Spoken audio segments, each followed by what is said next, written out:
भारतीय वैज्ञानिकों ने हाल ही में एक ऐसी खोज कर ली है जिसके कारण सैटेलाइट एयरक्राफ्ट और सोलर पैनल क्रैक और टूटे हुए हिस्से अपने आप सही कर पाएंगे और जिन मशीनों की लाइफ 30 से 35 साल होती है उसमें बढ़ोतरी होकर अब वो 100 सालों से अधिक हो जाएगी। सेल्फ हीलिंग मैकेनिज्म बहुत पुराना कॉन्सेप्ट है जिसका प्रयोग 6th जनरेशन एयरक्राफ्ट में होगा। इसका मतलब ये है कि किसी वजह से एयरक्राफ्ट का पार्ट टूट जाता है या क्रैक हो जाता है तो एयरक्राफ्ट कुछ मिनटों में अपने आप ठीक करने में निपुण होगा और ऐसे में टूटे हुए पुर्जों को कई सालों तक रिपेयर करने की आवश्यकता नहीं पड़ेगी। सोलर पैनल भी कई सालों तक धूप और गर्मी में रहने के कारण क्रैक हो जाते हैं और ये डैमेज नॉन रिवर्सेबल होते हैं। इसके कारण पैनल और सोलर सेल्स पर क्रैक आते हैं तो इन्हें पूरी तरह बदलना पड़ता है। लेकिन भारतीय वैज्ञानिकों ने एक पॉलीमर की खोज कर ली है जिसके कारण सोलर पैनल अपने अंदर आए क्रैक को अपने आप ठीक कर सकेंगे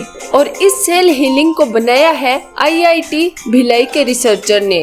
दरअसल एक ऐसी कोटिंग का विकास कर लिया गया है जिसे सोलर सेल्स के ऊपर लगाने से सोलर सेल्स की सेल्फ फिलिंग की कैपेबिलिटी को जिंदा कर देगा और इस लेयर की वजह से किसी क्रैक को कुछ ही मिनटों में ठीक किया जा सकेगा। इस सेल्फ हीलिंग मटेरियल की वजह से न केवल पैदा हुए क्रैक को बढ़ने से रोका जा सकेगा बल्कि सिस्टम फेलियर से छुटकारा मिल सकेगा। अब इस मटेरियल को प्राइमरी बनाया तो सोलर सेल्स के लिए है लेकिन इसका एक पोटेंशियल प्रयोग एयरक्राफ्ट में भी होने की उम्मीद की जा रही है, स्पेशली एमका प्रोजेक्ट में। दरअसल भारत की 5th जनरेशन एयरक्राफ्ट बनाने के लिए स्पेशल टाइप की कोटिंग एयरक्राफ्ट पर की जाएगी। ये वैसी ही कोटिंग है जो अमेरिका के F-35 एयरक्राफ्ट पर की जाती है और टाइम के साथ इस कोटिंग को बार बार बदलने की आवश्यकता होती है। भारतीय वैज्ञानिकों का मानना है कि जिस सेल्फ हीलिंग मटेरियल को हाल ही में विकसित किया गया है उसके प्रयोग से सेल्फ कोटिंग को बार बार करने की आवश्यकता को खत्म किया जा सकेगा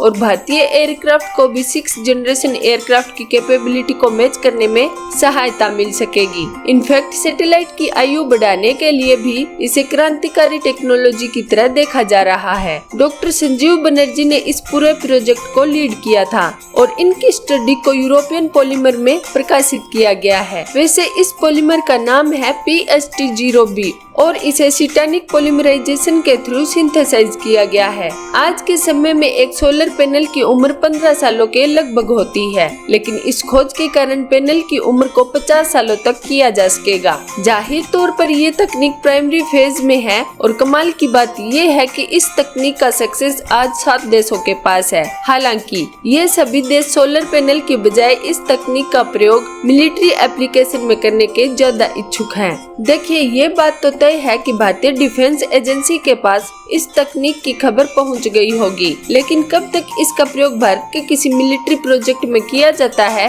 इसका आने वाले टाइम में ही पता चल पाएगा। इस खबर के बारे में आपका क्या कहना है कमेंट बॉक्स में कमेंट कर जरूर बताएं। वीडियो अच्छी लगी हो तो लाइक करें, शेयर करें और हमारे चैनल को सब्सक्राइब करें।